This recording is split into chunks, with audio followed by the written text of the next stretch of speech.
Halo, assalamualaikum warahmatullahi wabarakatuh. Jadi pada siang hari ini kita berada di alun-alun Maros ya. Nah, di depan kita ini adalah alun-alun rumah jabatan Bupati Maros, dan di sebelahnya adalah rumah jabatan Wakil Bupati Maros. Jadi kita berada ini adalah alun-alun Maros. Alun-alun Kota Maros. Di sini ada lapangan yang biasa dipakai untuk main voli dan main takraw.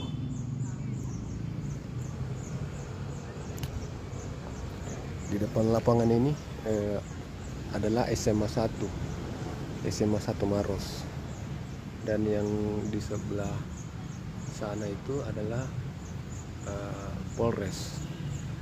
Di sebelah kanan kita ini adalah Polres Maros.